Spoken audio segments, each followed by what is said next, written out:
You're listening to Bible Truth Feed, a podcast by Christadelphianvideo.org for Christadelphians and all those seeking the truth about the Bible message.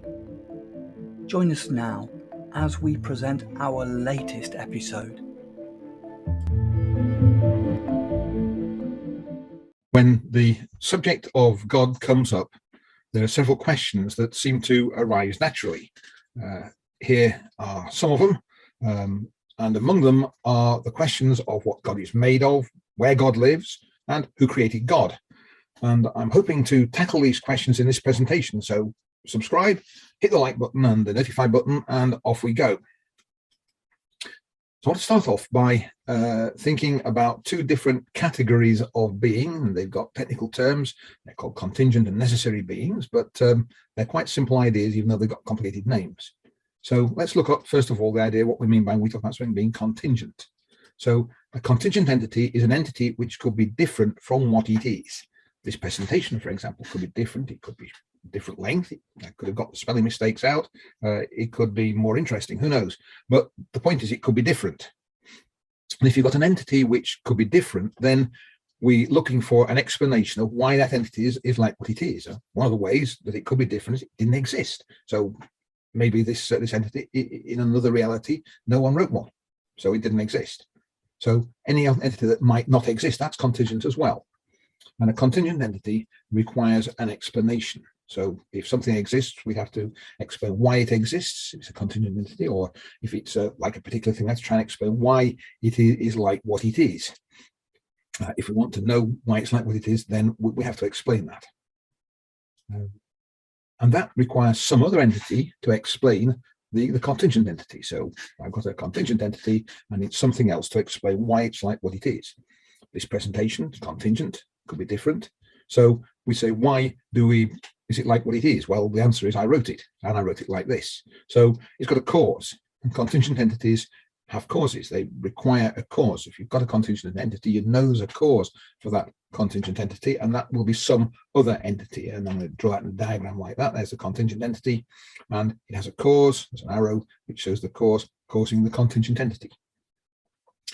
The other kind of entity we talk about is a necessary entity. So a necessary entity can't be different. It can't not exist. It must be as it is. No matter what reality you're looking at, the necessary entity has to be there. It's necessary. And that means that we don't need anything else to explain why a necessary entity is as it is. It couldn't be any different. It couldn't stop existing. There'd be no time when it didn't exist. A necessary entity must be there. And we don't need any other entity to explain it. So this idea of cause and effect, we don't need a cause for a necessary entity. We can do away with it. The necessary entity is self-sufficient. It exists without us needing a cause for it. Okay, let's think what happens when we get a whole set of entities together. So we start off one entity, it's a contingent entity. It needs an explanation. And we can think of that as a set containing one contingent entity, and the set has an explanation. The only entity in it requires an explanation, so the set requires an explanation. And let's suppose that explanation is another contingent entity, another entity that requires an explanation. Well, we haven't really got ourselves anywhere, because we've now got a set of two entities which requires an explanation.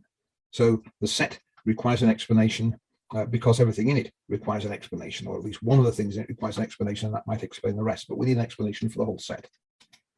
Well, there we are. We've got another contingent entity, and all that's happened now is we've got a bigger set which still has to have an external explanation. There has to be something outside, some cause outside that set that caused it. And we can go on for a long time and have a whole lot of other contingent entities in the set. Every time we add a contingent entity, we just make the contingent set bigger. We still need an entity outside to explain it. So if you have another contingent entity, you add that to the set, it doesn't turn it into a necessary set. The set is still contingent. It still has to have a cause which is outside itself. And no matter how big the set is, even if it becomes infinitely large, we still have to have a cause that is outside that set. Adding another entity doesn't make it into a necessary set. It's still contingent, still requires a cause. Even if we do that forever and an infinite number of times, we are still in the point where we need an explanation. The only way we can say we have an explanation for the whole lot is if there is some entity that is necessary that doesn't require a cause, which caused something in the set that could cause the rest of it.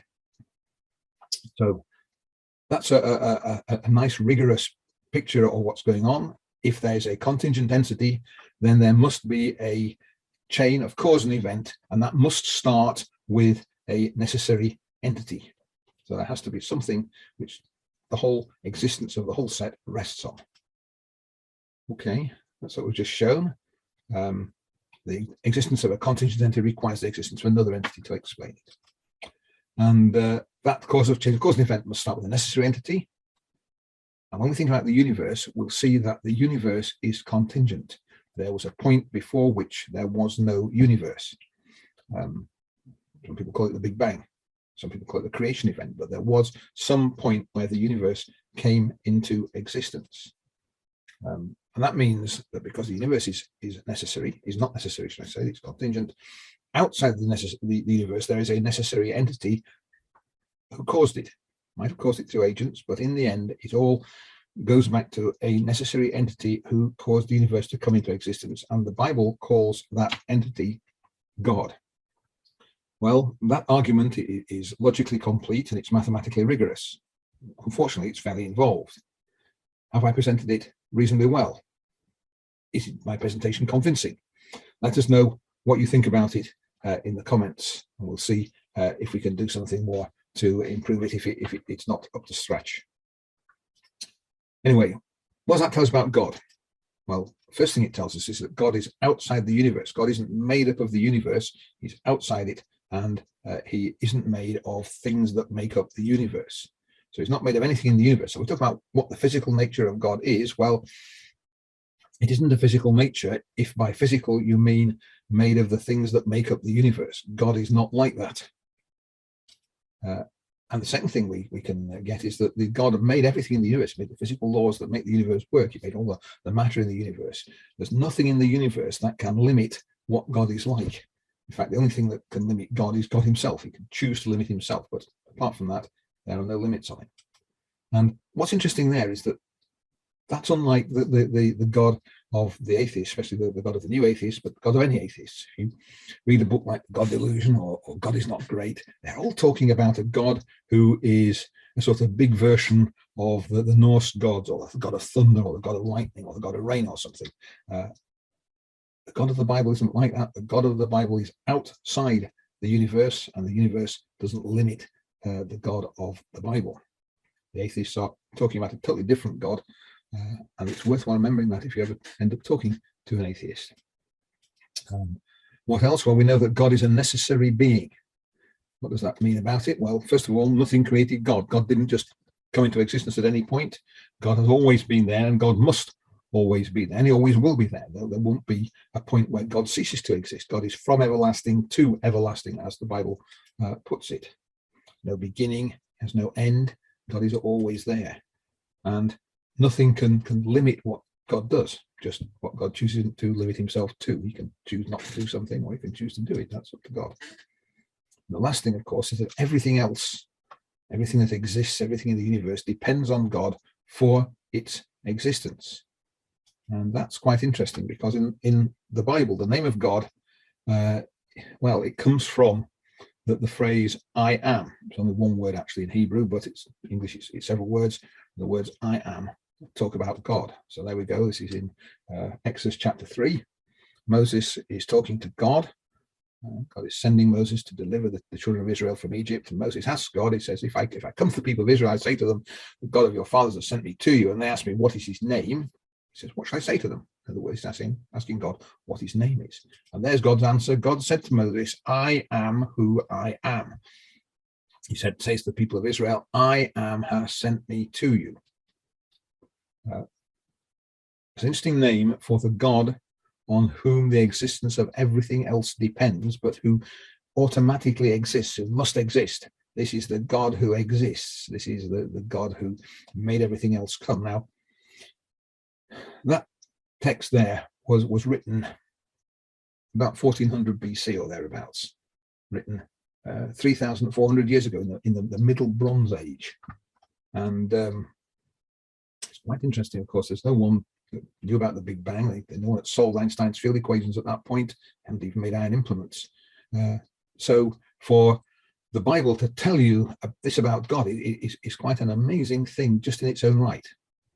Anyway, it's the name of God, I am, and God says, this is my name forever, thus I am to be remembered throughout all generations.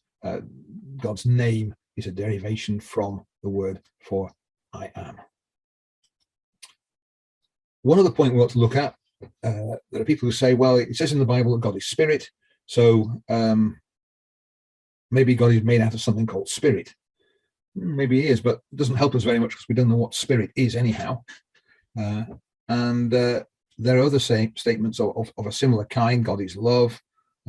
All that tells us is that God is very loving. God is a consuming fire. It means God is very interested in right and wrong, and he's prepared to act in judgment. God is light. Talk about the truth of God. God is light, in him there's no darkness. God reveals truth. These are metaphoric statements, and it's possible that the phrase God is spirit is also a metaphorical statement. So we have to be careful about that when we think about the nature of God. The important point is that God made the universe. God made the laws of nature that make the universe work, but they don't apply to God. So when it comes down to it, we can't know what God is like. It's not made of anything that makes up the universe. Well, we hope that you found this video interesting and informative, and there are lots more videos on this channel. Some of them are on similar topics, all of them are about God. So if you like this one, why don't you subscribe to the channel and look out for new presentations? We are on average release one every week. And if there's some topic that you'd like us to look at, or there's a question you'd like us to answer, please let us know in the comments. We'll try to accommodate you. We'll either try and answer it in the comments, or we may make a video about it, which we'll release later on. So thanks for listening all right to the end, and see you on another video.